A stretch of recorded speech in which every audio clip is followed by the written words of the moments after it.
What is going on, everybody? Welcome back to the garage, and as you can see, we may have things fixed finally. Maybe. We'll see. Knowing my luck, my computer will reboot in the middle of this. Why are you so high? I want you lower. I feel like I'm staring at the sky.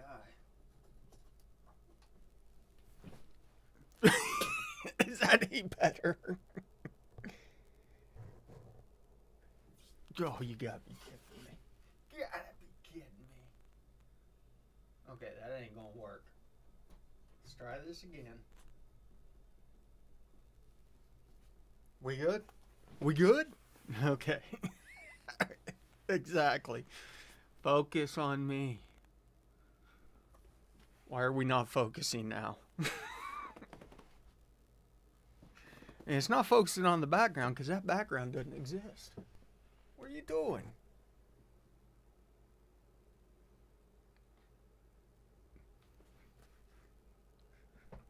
What is happening?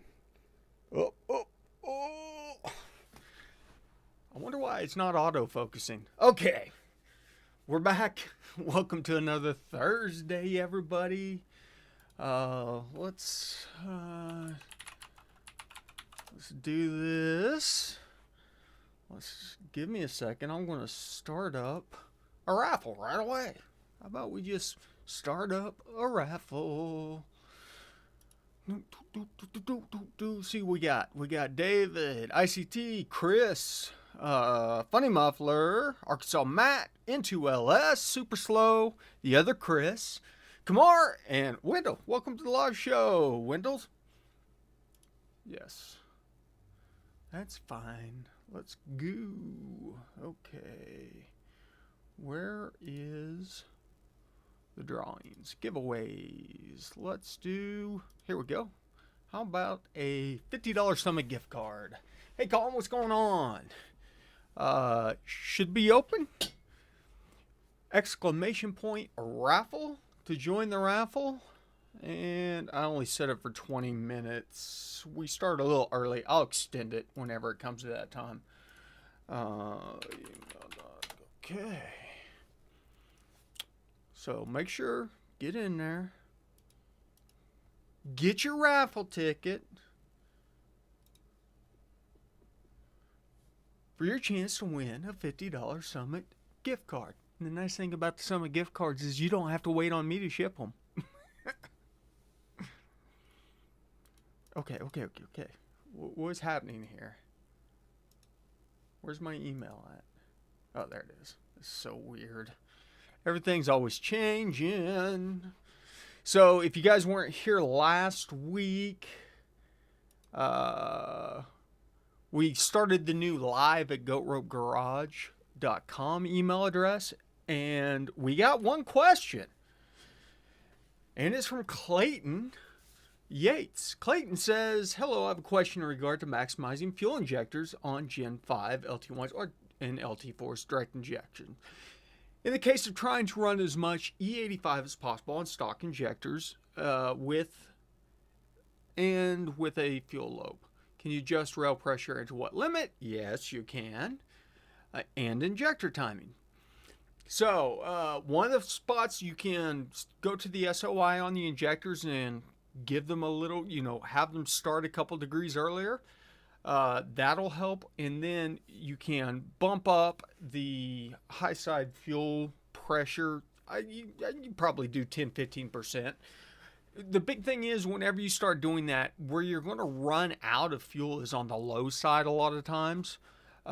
You'll see, well, it could be on the high side too. Just watch your fuel pressures whenever you're doing something like this, because whenever you're running as much E85 as possible with the stock DI ones, you're going to start running into inability to keep fuel pressure, and that will manifest as you will have a lean condition that you can't tune through, if that makes sense.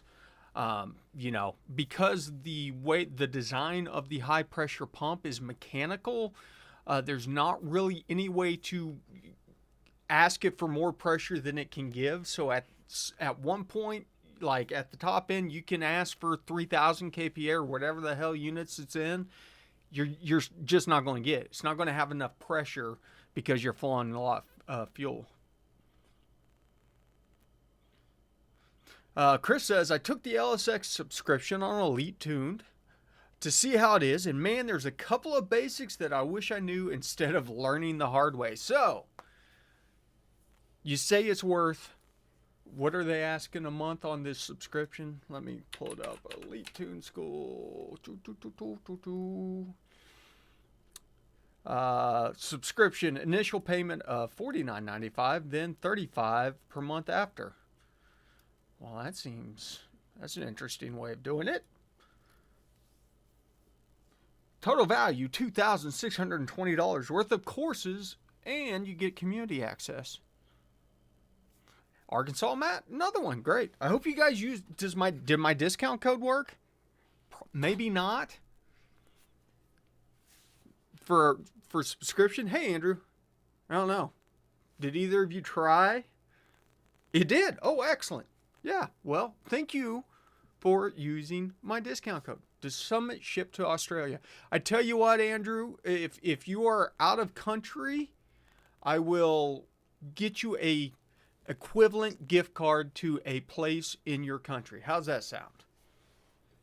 Technically, I think that I have to limit it to people that are in country, but I don't care. We'll make it work. Come on, Chris. There's discount code. Go down to the description of any video, including this one. Maybe. No, this one may not have it. I may have lied to you on that one. Any regular video. I can't remember what all my discount codes are, though. Let's go. YouTube.com/GoRopeGarage and see what our discount code is. You may hear noise. It's getting cold. Whoa! That's me. Okay. GoRope. That's pretty simple. Yep, just GoRope. Save 5%. Can you inject with the opening intake valve for DI to extend? Yes. No. That side of it's not going to matter as much into LS. Where the lower pressure comes into play is trying to, so essentially there's no duty cycle on direct injection that we go off of. It would be the equivalent of like trying to go to 130% duty cycle or something like that. You're flowing so much fuel that it just can't keep up on the rail pressure, if that makes sense. Ah, yes, Chris. Use the code. Use the code. Yeah. I've been cleaning the garage. Like cleaning. Hardcore cleaning. I'm hoping to shoot a video this weekend about tuning laptops. Give you guys some guidance with all the new stuff that's coming out. Because there's too much to choose from now. With all these Snapdragon processors or yada, yada, yada. Come clean. No, man. Listen, you don't understand how hard it is for me to clean my own garage.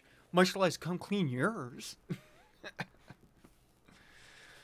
Okay, and thank you again, Clayton, for your question to live@goatropegarage.com.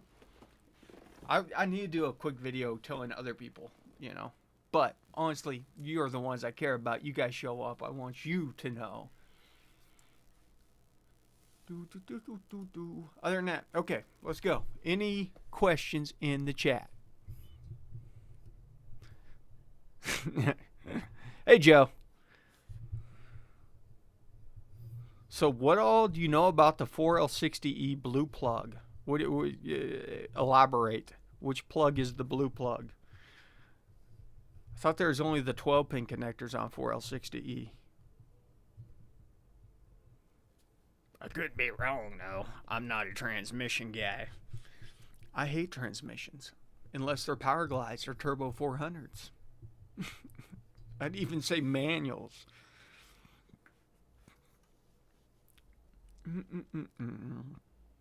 Did I miss anything? Make sure you guys get in.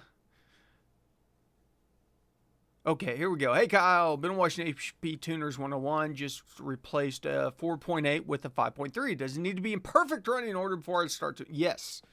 So, here's the thing, David. Whenever, like LS says, if you tune whenever you have issues, you might be able to tune around those issues, but it's not going to be like, it's going to degrade. So you just want to get the thing like sorted, or you'll bang your head against the laptop. What year is it? I've got GM service information. Oh, you're asking about the transmission newer model with the input speed sensor and the internal park neutral safety switch. What?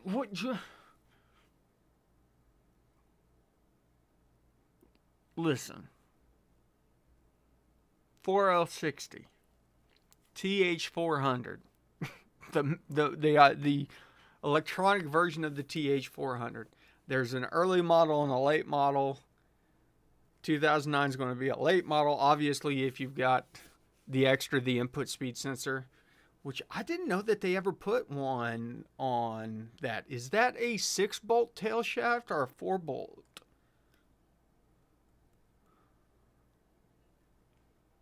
Mechanical issues, man.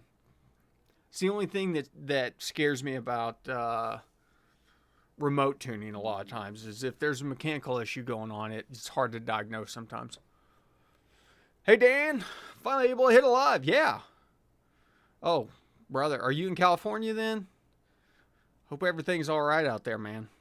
And anybody else, I mean, obviously, if you're in California and the fires are near you, you shouldn't be watching this unless you're in a safe spot, okay?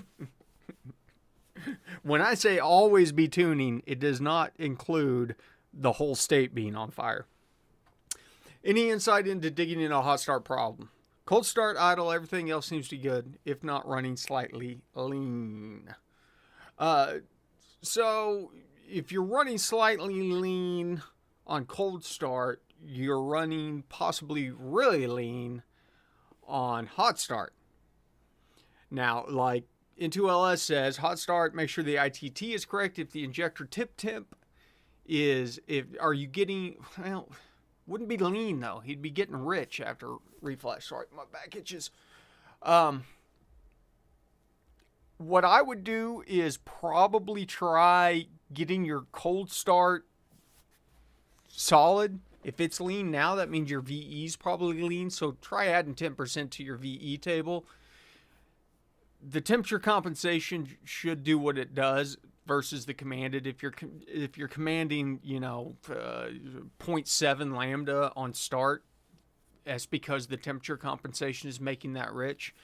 Whenever it's hot, you have a lot less temperature compensation in there. That can skew a little bit, but if you're already lean at cold start, at hot start, you're super lean because it needs a fraction of the fuel. And so you are probably just, as I said, add 10-15% to the VE table, the whole table, and just see if it fires up that way. 2009 6.2 with 4L60E swapped into a 2002 Ram 15. What in the world is going on? This thing doesn't want to shift in first. It only goes 2, 3, 4, but never first. Can't figure out why.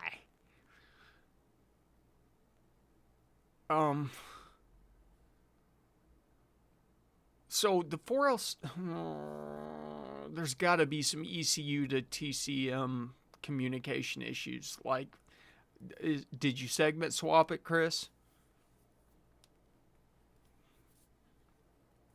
Oh, unless the table is 0, then it goes lean. I did not know that. That is new for me into LS. Thank you. Thanks, Brad. Isn't that always the case, though? I got toothpaste down here. See it? See my toothpaste? It's either toothpaste or snot. I think it's toothpaste. E38 and T42 came out of the same vehicle. Okay, so it shouldn't be that. What is it with 4L60s having issues lately? I don't know, man. I can't help you with that, Chris. I just, you're getting into territory. I mean, if I had it here, yes, I could help troubleshoot it, but like talking about troubleshooting, I would be ohming wires out, making sure that something didn't get damaged on the harness, ohm out your solenoids, look at the shift pattern to see which solenoids are active for first and second. Like you've got the AB solenoids on 460, 4L60, and third should be both solenoids off. One might be both solenoids on, and then 2 and 4 might be, you know, flip-flopped or something like that, so it could be a bad solenoid.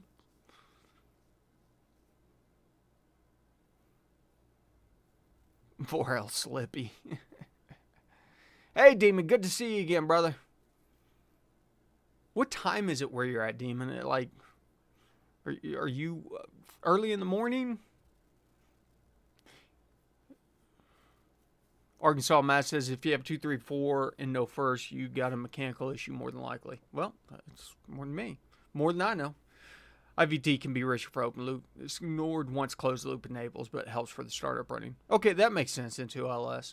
And what he's also talking about, David, is what happens is whenever you flash in, IVT is calculated off of coolant temp. Whenever you do a flash on tune, it zeroes it out, and there's a certain amount of time that has to build before it gets calculated again, and it really skews fueling off. See the scanner command first gear, but doesn't go into it. 4L60 is what I'm swapping at the moment. Just took my gloves off. Oh, man. You think... I honestly don't know what it is. It looks like my toothpaste, because it's kind of gray, and I use charcoal toothpaste. What's the deal with the subscription service thing? Am I supposed to binge learn or something? Well, you could binge learn, or you could pay for it for a couple months. You know? That's the thing. It's kind of at your pace. I think the big draw is that they've got a community where you have access to Brandon. Restart tonight. Yep. I told you my computer would try and restart itself. It just literally popped up and is like, can I restart right now? Okay, is that what it is? IVT and ITT default to ECT and then have to settle back. But they are calculated. And so that calculation has to run. I thought it was a mechanical issue like a Sprag or something, but how do I prove it? By tearing it apart. What up, De La Soul? Get in on the raffle if you haven't, folks. It is just now 8 o'clock. It's going to be a long show. Have an issue with the Dodge 5.7 when I put it in drive mode. It keeps rolling to 17 kilometers and shifting to second gear. Any ideas? Well, I mean, what are you wanting it to roll to? That's kind of normal. 17. Let me go. KPH. KPH to MPH. So 17. That's 10 miles an hour. That sounds normal. 4 in the morning, brother. You are dedicated. You are dedicated. One question I've had, Elite Tune says, okay, tune map only. Your video, so don't tune map only. So what is the correct answer? Mine is the correct answer. And I will have them change that. Did you use my discount code? I'm asking everybody. Been learning. That's what I like to hear. Listen, map only. I will give you the spiel real quick. There is no such thing as map only. The VE table is always present on a GM platform. You cannot run without it. If you don't believe me, put it in map only, then go dial in your VE or zero out your VE table. If the thing even starts up and run, you'll be running super lean because you have taken a portion of the final fuel calculation. Now, dynamic airflow is the final fuel calculation, and that's VE and MAF mixed together. Now, the weights shift, and we can shift the weight to where it's always heavily shifted over to the MAF, but that doesn't mean that the VE table is not in the background. Now, where that becomes an issue is on transients. Startups, transients, stuff like that, strictly the VE table. Nothing to do with the MAF. MAF is inactive except for reading air temperature if it has the built-in IAT. So startup, transients, that stuff, all in the VE table. You see where this is an issue? If you don't tune the VE table and you jab the throttle and go into transients and that thing is 25% lean, you blow a motor up. So that's why we don't do MAF only tunes. Thank you. Yeah, exactly, LS. Like, I've been trying to beat the drum. The learning platform, reading or videos and text. It's videos, and then you, as I said, have access to the guys. They've got a forum or a Facebook group or something. Well, Bill, you're right. Tune MAF only means that your torque model is not accurate, which is another big issue because that torque model, as I said, even on the non-torque based ECUs, which it's even more important because the airflow model has to be spot on. But on the non-torque based ECUs, the torque model is still used for the transmission's request for power cut. And so it's using that. And if the torque model says you're only making 200 foot-pounds of torque when you're making 400, it's not going to ask for as much reduction in timing for the shift, and you're going to, burn some stuff out.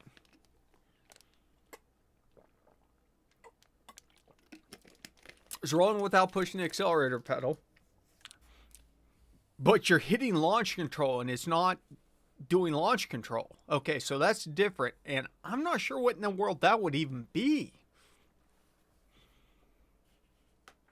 Well, if he's using launch control, it should not be rolling out on him. I would think not. I don't know, though.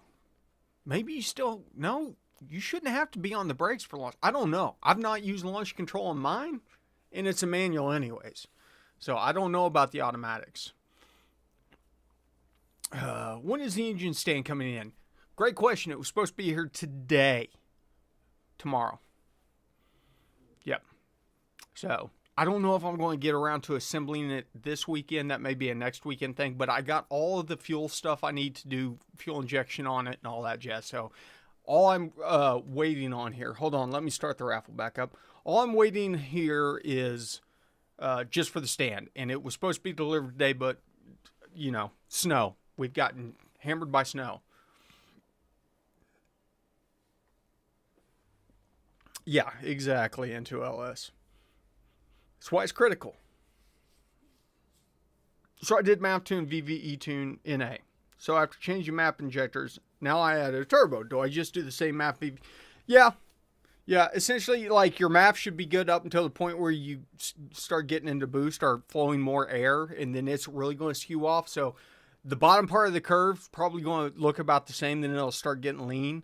And then the VVE, same ordeal, like your idle area and stuff like that will be fine. But once you start, it'll fire up. You'll be able to go out and work up and see whenever it starts going a little bit lean, hey, that's my limit till I make adjustments. Now, when you make an adjustment, if you had to have 10% here, go further down the boost area or further up the curb and maybe add 20, make it rich out beyond where you've got data.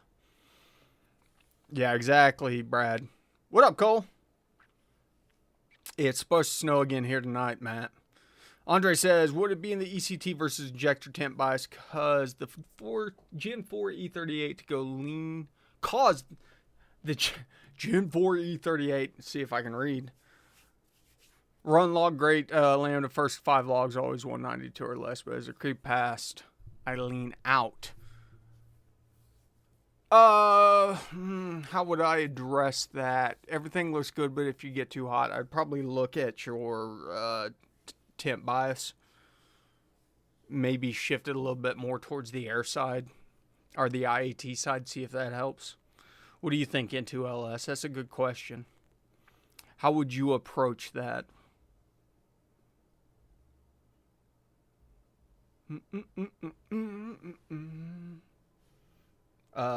Oh, I've reopened the entries for the giveaway.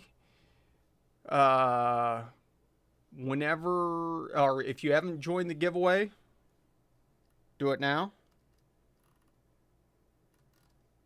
We've got twice as many people in here as we've got people that's gotten tickets. It is exclamation point raffle.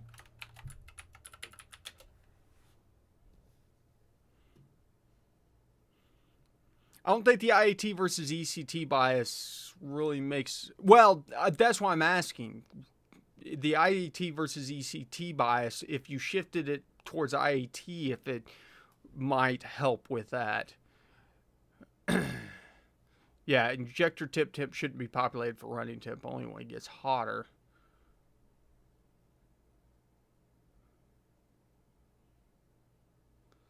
£8 of boost on 60-pound injectors. Are you sure you're just not running out of injector? How safe is a 50-shot nitrous on a stock R18 Honda? I'm thinking of doing a kit, and I'm wondering how badly I need a tune. Well, 50-shot, probably going to be all right, you know, if you're running a wet shot. 50 is about the edge of where I'd start taking timing out, but it'd only be 2 degrees. So, you know, if you're running premium, I'd run premium for the extra knock protection. But yeah, I wouldn't worry too much about it. As long as it's jetted as a 50 shot for a 4-cylinder. Just make sure of that, because you don't want to accidentally throw a 100 shot.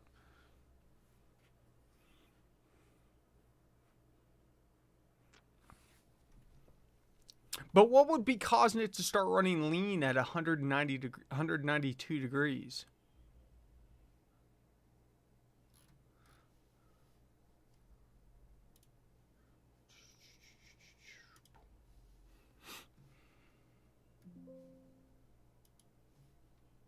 I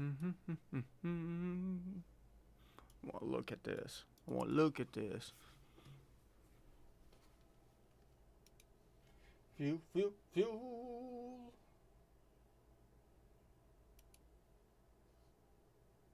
No. New.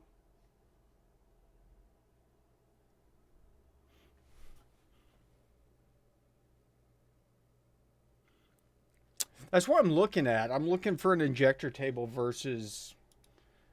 I mean, there's EOT timing, like end of timing, can be adjusted for temperature, but there is makeup that's flatlined.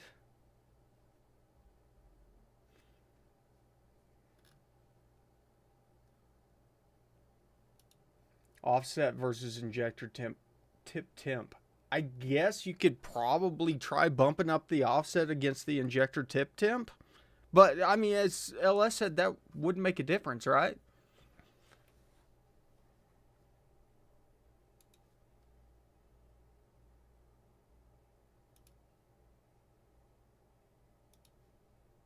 Now, granted, there is a flow rate multiplier versus IAT,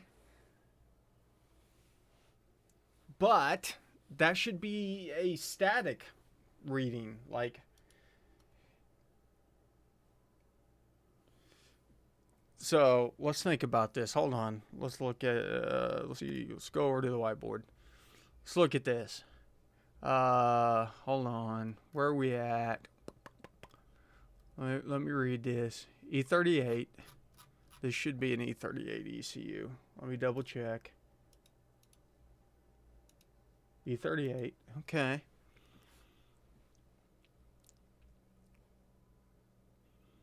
Arkansas, Matt, I think you're all right either way. I mean, I'm still ordering AEMs, but that's just because I'm not a... I may be the only person, but I'm not a fan of the Ballingers. Where's my mirror? Where am I at? I've disappeared. Boop. There I am. Hi, everybody. Just make me small. Make me small. Put me over here. You can't see the counter, can you? Go down. There we go. Ha ha ha. If the ITT is populated at running temp, it will affect it. Need to do full driving idling. Make sure you're not using it until engine is off and it heat soaks higher. If the ITT is populated at running temp, it will affect it. Need to do full driving, idling. Make sure you're not using it until engine is off and it heat soaks higher. Elaborate. I'm not understanding that.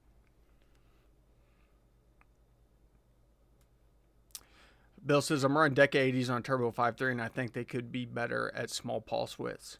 Are you just saying that you don't have a lot of control down low, Bill? Not able to pull fuel out? They get into that point where, like, I always try to run injectors at shorter pulse widths than they allow to try and smooth out idle. You know, you just get to a point where the things are basically shut off and it's like, So finding that cutoff is kind of hard.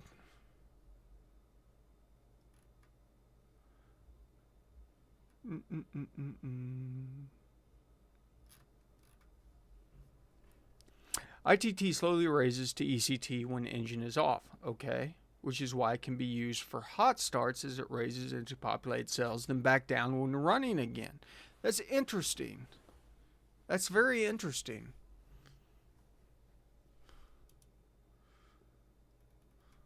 But if we're, oops, I'm grabbing the wrong thing. I'm sitting here trying to click on there and I'm moving the whole window.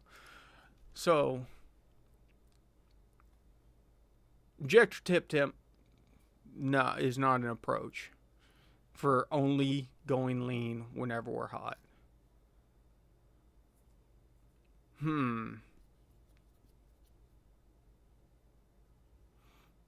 But, I mean, we could modify the IAT versus flow rate modifier. And so, it looks like this is working inversely against it, though.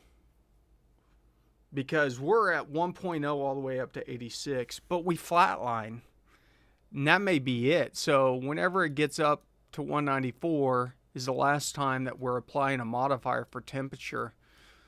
So, maybe dial down beyond that because it's interpolating in between the cells, this modifier.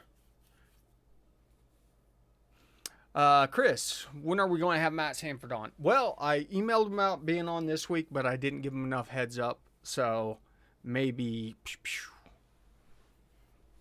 Okay.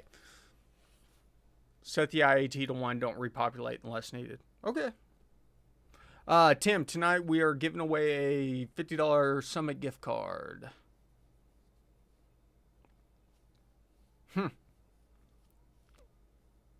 Really like the Innovates LC2 with 4.2 sensor, just not 4.9 because I can program the outputs for narrowband simulations. Yeah, I've, which ones did I use? Was it, but it may have been the Innovate. It was one of their gauges, though. I don't think it was the LC2. Where's Innovate at? No. Maybe it was. Yeah, it was the LC2.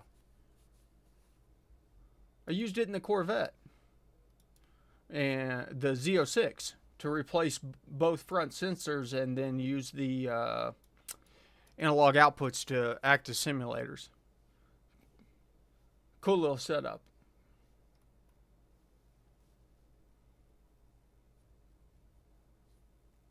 Otherwise, you're chasing a moving target for fueling based on IAT. But you shouldn't be chasing a moving target on that because it's still a constant in the math as far as the flow calculation goes. So if we have the mass airflow doing its job where it's compensating for temperature in the actual way that it operates, that scaling should be perfectly fine, as because your temperature, once you've accounted for it on that side, it's going to be. Oh, okay, wait a second. I think we're talking about separate things. So I don't necessarily agree with that. Because as you have higher airflow, the IAT is going to be a better indication of actual intake temperature than a manifold air temp.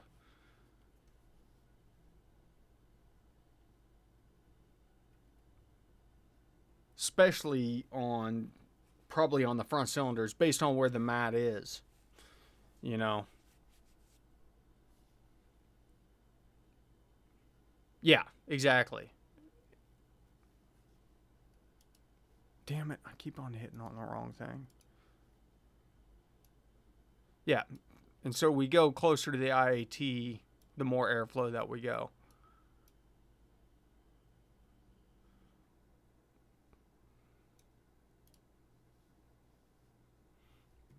What'd I miss? If I run wideband in place of narrowband, I hear the DC. Yes, you need to do that before you take the narrowband out, or else you'll get a permanent code. It won't show up as a mill light, but it will be there whenever you read codes. So turn the codes off, start it up, verify that no codes are present, then shut it off and disconnect them. It's under engine diagnostics. Engine diag. And you'll have to, if you haven't already, you'll have to do the parameter unlock, because as you can see, they're locked out. And I do not have my key on this on this computer. So Kamar says twin turbo 408 LS installed DShworks 1200s, copy and paste the injector data into core. Ready to try first start on my new injectors. Any areas that I should make adjustments before starting up? That's a great question, Kamar. And I don't think I have live on here. If I do, it's an old version. Let me see. Maybe I do. In fact, it's probably the first version that was released to the public months ago.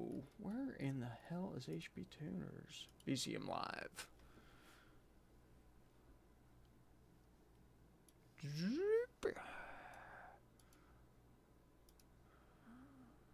Yeah, update found.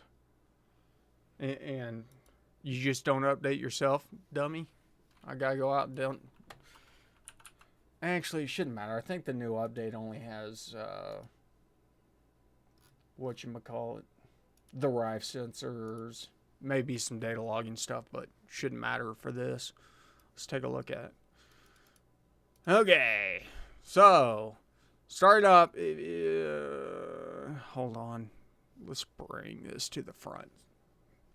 Let me get stuff out of the way. Okay. So start up, make sure that you have all of the parameters up here. If you don't, go up to your layout and go over to the advanced layout. It's going to pop open a window that lets you choose. We'll take out whatever throttle we're not using, blah, blah, blah. Go through all that.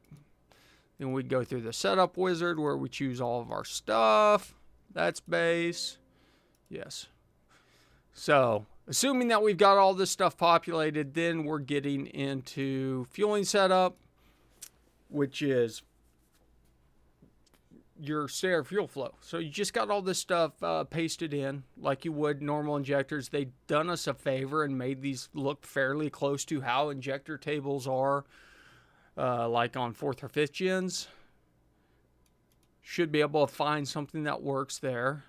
Not control, don't really care about that for startup. Ignition startup, we'll look at our critical stuff, air mass corrections, flat line, base dwell time. Got log dwell down low, then up to 3, that looks good. Modifiers, so 1, 1.8, okay. So now we get into the actual stuff. Closed loop, airflow, here's our VE table. This you may have to do some tweaking on as part of your first startup. It's making an assumption based on which base file you used. Calculate the difference in displacement and use that as a percentage to shift this to at least get it up. Let's look at our ignition timing. Where is, boop, drop this down, cranking ignition angle. Okay. I have to look over here, it's a little blurry. Looks all right. Shouldn't be too crazy. For an LS, about everything in here is populated good for at least to get it started up from what I'm seeing.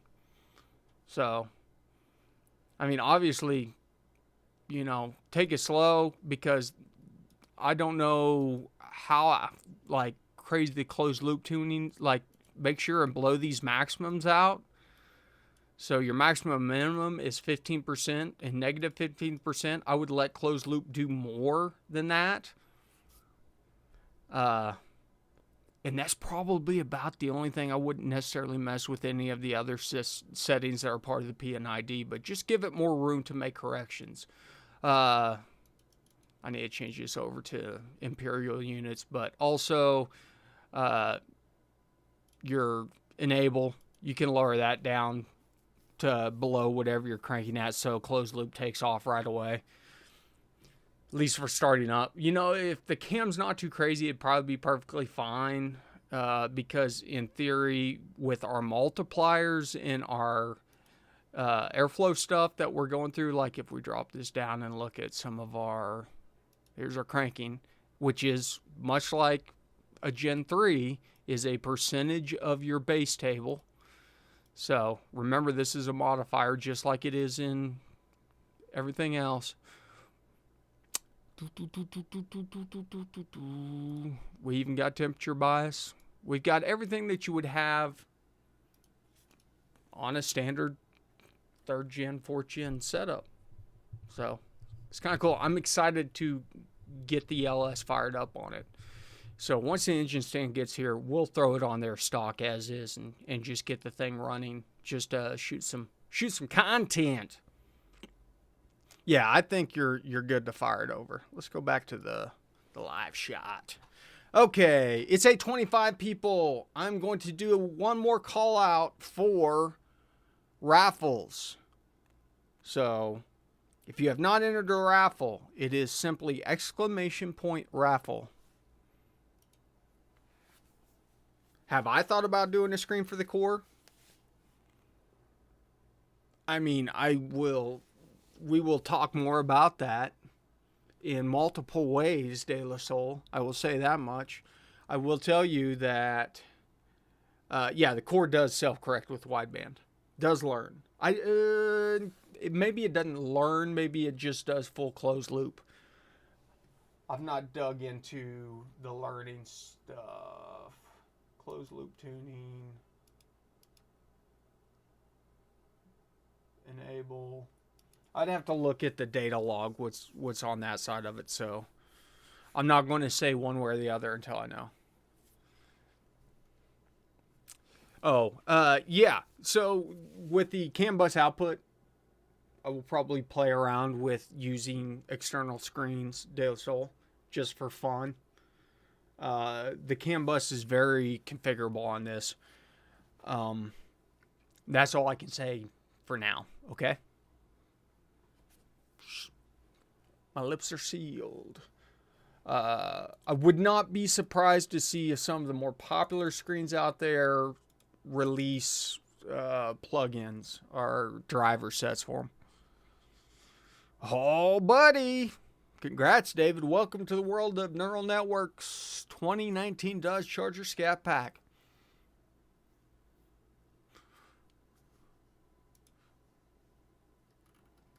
There we go. Now we've got 29 people. We got 50 people in here. Join the raffle. Come on, everybody.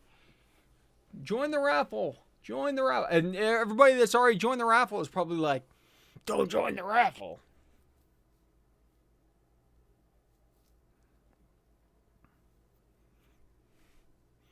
What'd I miss? When doing any kind of timing tuning on Gen 5.3, my mind being direct injection, your combustion chamber is more efficient, so that less time advanced for peak power. Yeah, and Into LS is right, of course, he's always right. But it is a fast burning cylinder.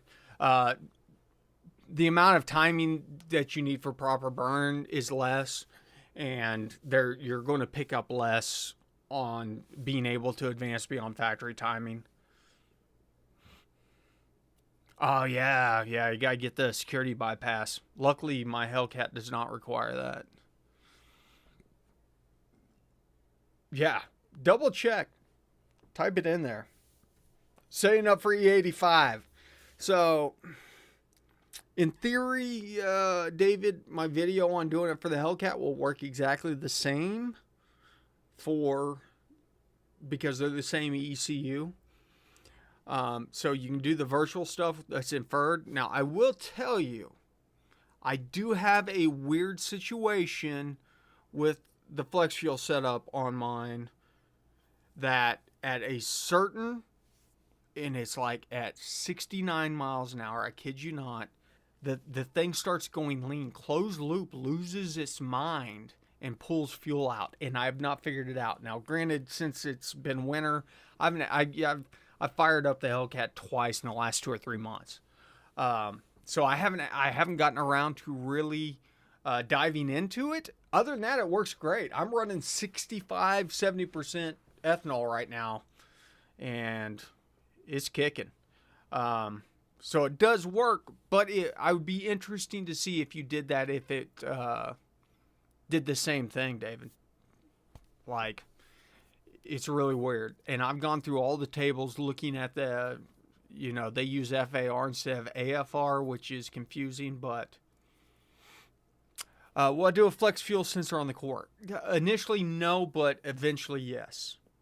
I love having it on there. There's, for Greg, you got to have an exclamation point in front of the word raffle. Yeah, let me know, David. I need feedback from Dodge people that have done this. And I'm going to, if there's a way to fix it or figure it out, I'm going to do it.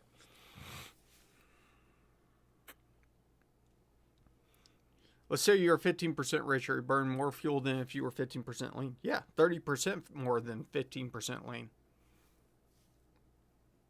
That's because the air is the same. Imagine the air being the same unit.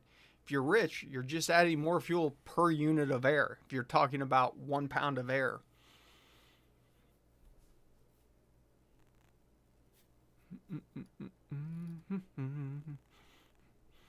You know what? So I might need to just order a flex fuel sensor to throw on the bench to go through that. That'd be easy. I will probably do that. Add that to the fuel system on the bench so we can tie into it. In what world? Well, he's not a tuner if he's arguing that rich burns less gas. That is literally... You're rich in fuel, not rich in air.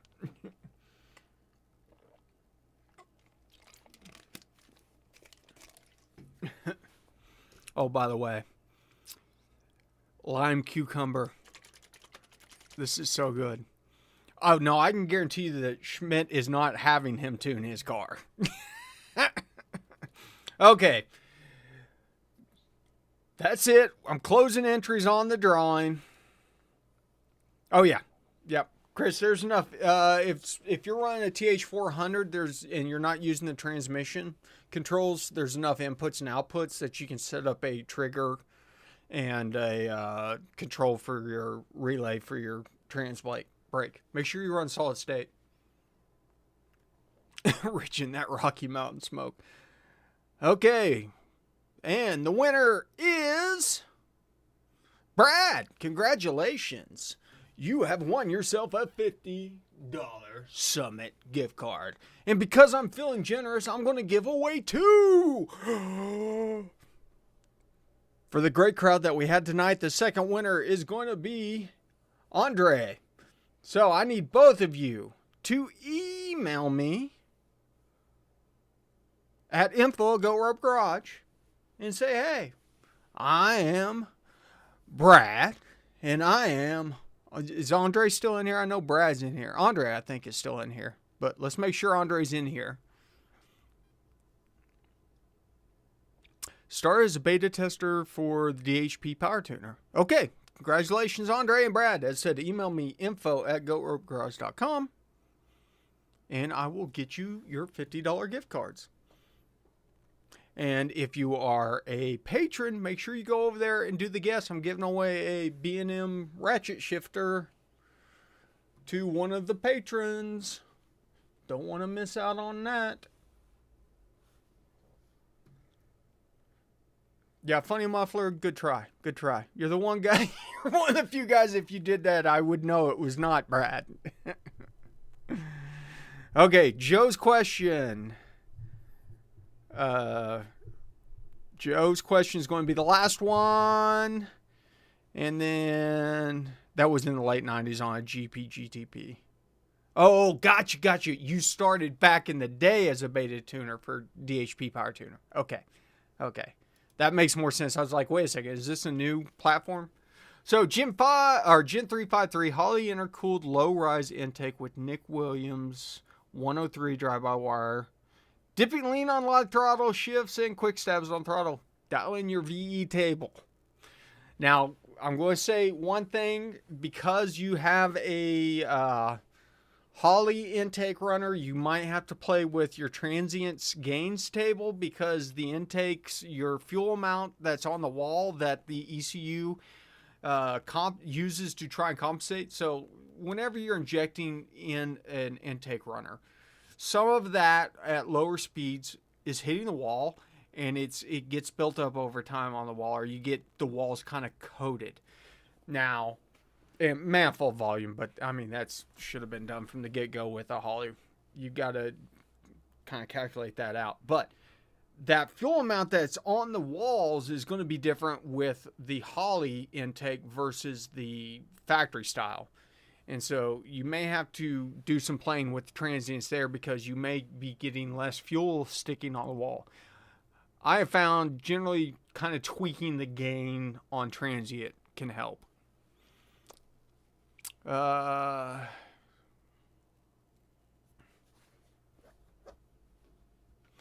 plenty of people that argue that because it makes peak power at 12.5, that's peak efficiency, but I've gotten the best running 16 plus. No, so 12.5, no. We're over fueling it for specific reasons, mainly to keep down cylinder temps. You know, that's where the power enrichment comes in, because our cylinder temps at that point are rising so much. We're adding extra fuel to help with that. In no way is that going to be peak efficiency. So, that being said, just because 14.7 is stoic doesn't mean that we can't run leaner than that. We're going to generate more heat. If your cooling system is up to it, though, shouldn't be much of an issue. I would just be wary. You know, don't run into the mentality of small block Chevys and stuff like that, where you have 30 plus degrees at cruising. If you're trying to run that lean, you may have to dial some timing out of it. Misfires on LT1. Gotta start troubleshooting, man. It's gonna be, something in your ignition system. Tunes seldom cause misfires, unless you're getting misfires on all 8 cylinders. Using an X-Link for a Gen 4 throttle body. Toss it in the trash. X-Link. God. X-Link. And you're not going to be able to go over to a 3rd gen throttle body.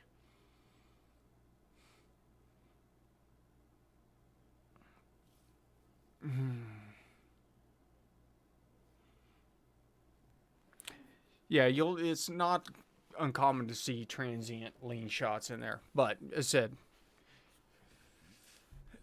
well, X-Links just seem to be problematic.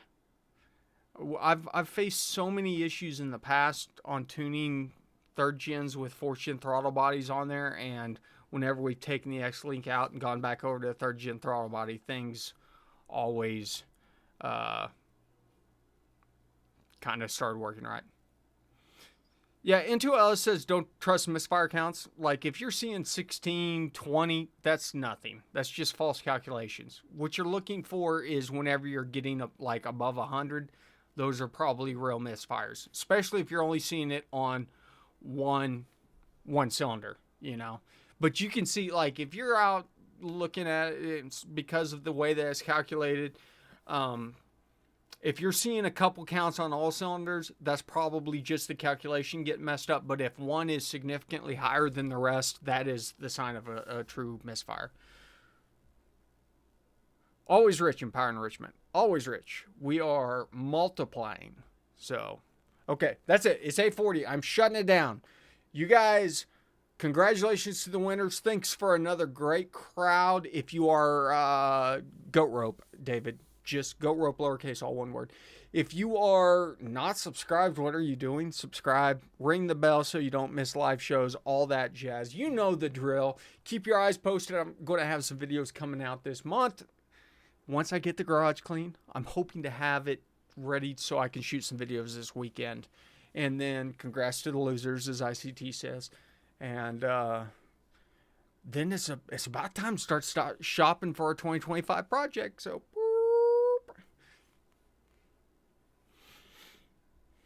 okay, I'm going to answer Greg's question because it's an easy one. Listen.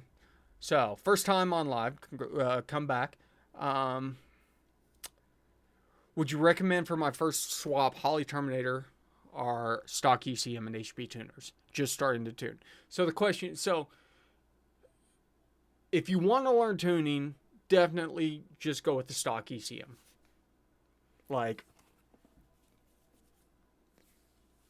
I would never go. Holley, you can start tuning through Holley, but Holley is not a good way to start tuning if you're tuning on other platforms, because Holley is so just Holley. It's hard to explain. So that's what I would say. Stick with stock ECM if you really want to learn tuning. If you just want to get the thing running and running all right, running well, probably run great, go with Holley, so. Okay, guys, you know the drill. Thanks for stopping by the garage. I'll see you next Thursday. Remember, ABT, always be tuning.